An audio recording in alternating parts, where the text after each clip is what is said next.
So my biggest regret in racing was that decision. If we'd have just figured it out, patched it up, Or slept on it even. Stayed the course. Yeah. So, go ahead. Yeah, I mean, I remember I was sitting at home, at your home, and I said, hey, man, I was like, Richie's like, hey, man, we got to talk and we got to do this. I'm like, why are we doing this? You know, all we needed is a breather. Everybody just was devastated. We're on a roll now. Like, there wasn't a racetrack that we didn't walk into that we didn't think we could win. You know, like we were the threat. You know, we wasn't worried about nobody. Well, when it all went down, we went and sat in the office, and it was like, I think they said they were going to put Pete with you, and they said, we're going to make Pop's general manager, and we're going to make you a crew chief for Truex. And I'm like, well, have you talked to Bono about this?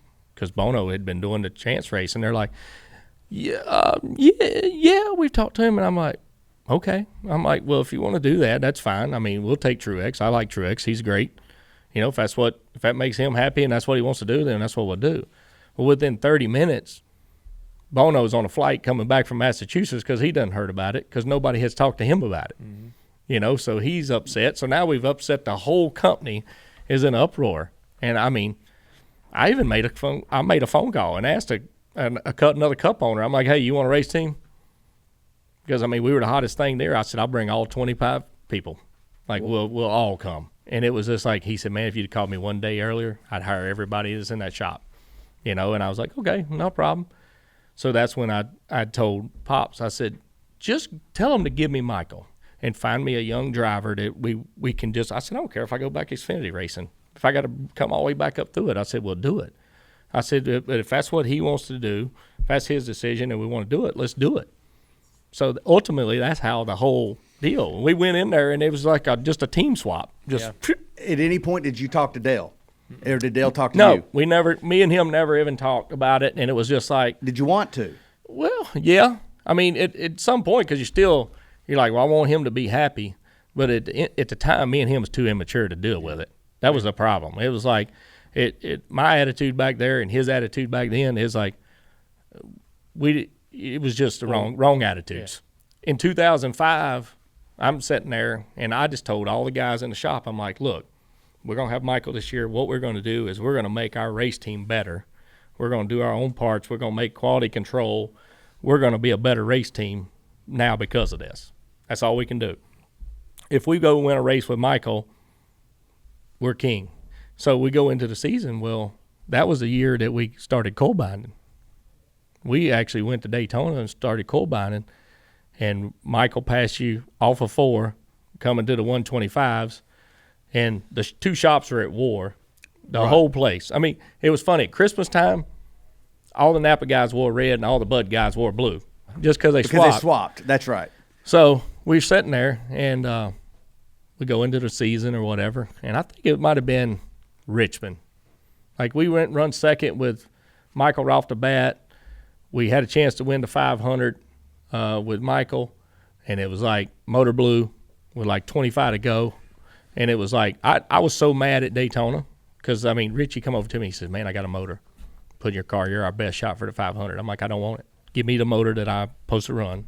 He said, I promise it won't blow up. I'm like, I'm telling you, I don't want it. Just if it's anything experimental at all, do not give it to me. I want my regular motor because I can win this Daytona 500 with Michael.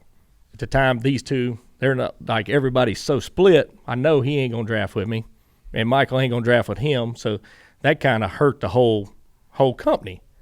So I went to Stewart. Stewart was starting in front of us. I was like, Stewart, do me a favor. I said, will you draft with Michael? I don't like Michael. I'm like, I don't care if you like him or not. I said, you like me? Yeah, I like you. I said, you like my team? Yeah, I like you boys. You're cool. I'm like, well, draft with us. He said, I'll tell you what. I'll draft with you, but he's got to push me all day. That's what he told me. I'm like, no problem. He won't leave the Home Depot on your back bumper. If you go back and look at the race, Michael's out there, and he never leaves the 20. It was just like that was the new 8, and we pushed the 20 all day. And he's like, Tony, I'm running half throttle behind this guy. Whenever you want me to pass him, you just let me know. I'm like, you don't move. You don't move. I said, you stay right there. We come in for the last pit stop with 25 to go. And I said, all right, Michael, game on. Do whatever you want. He goes down into 1, pulls high, drives right around him, pulls down in front of him, leaves 3 more laps, and the motor blew up. God. I was so mad I got in the rental car and drove home. I would not get in the plane with him to drive home. And it's just, that's my attitude back then. Well, you wanted that race. You wanted it out of spite. Yeah. You know, it was just, you had so much anger built up in you. You're just like, man, I want to prove something. Yeah. You know, and it was the wrong way to be proving it. And it's like, during that year, I think he was having a terrible year. It's awful. It was awful. That Speed Weeks even wasn't that great. I think you finished third, Dale, but honestly, I The remember race that race started. The and race was we awful. Were plowing. Yes. Running Yeah. 30th, and I'm like, I can't even go. I can't stay in the gas. Can't go nowhere. Right. This is gonna be the worst race ever. I don't know how we got the car better. I mean, honestly, I'll say this right here at this table, but it bothered me so bad that we split up and sit there and watch him race with somebody else and me not racing with him. I would go on Dale Jr. There's a Dale Jr. pitstop.com or something. Oh, yeah, and the I would, website. I would go on there and read what people are saying and how bad they hated me, and that would just fuel me to go to the next race. They're Wow. like, he took his cars. I don't know why. And I'm like, yeah, I got them good and pissed off now. Because I lived off that, and it's stupid at the time, but it was like, you that's how I was feeding myself to go to the next race. You know, and then it's like, I think Richmond, I come up into your bus. And I think it was first Richmond. You were running bad, and I walked up into his bus. And he said, "That's the first time we'd really talked." Richmond? Yeah. Which would have been like the race. Well, I mean, we'd 10 or walk by 11, and say, "Hey." Okay, Yeah, but no- a meaningful conversation. Meaningful conversation. And I walked up into his bus, and I'm like, "What is your problem?" I said, "You're a better race car driver than what you're driving." I said, "What is your problem?" I'm like, "I'm tired of watching you run 25th to 30th. Like, you're going to lose your career over this if something don't change." And that's when he says, "Man, I made a mistake." He says, "You know, these guys, they don't listen to me. They got their own ideas." And he says, "And I can't drive their cars the way to do it. And I just screwed up when I made this decision." And I said, "Well, fix it. You helped create it, like, fix it."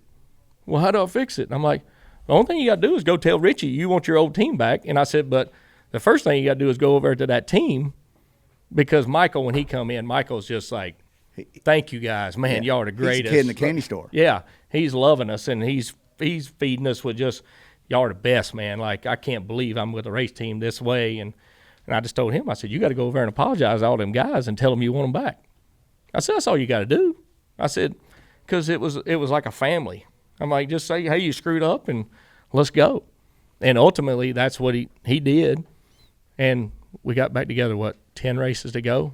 You like that conversation with Tony Eury Jr.? Well, you can listen to the entire interview because the Dale Jr. Download, it's available on all major podcast platforms.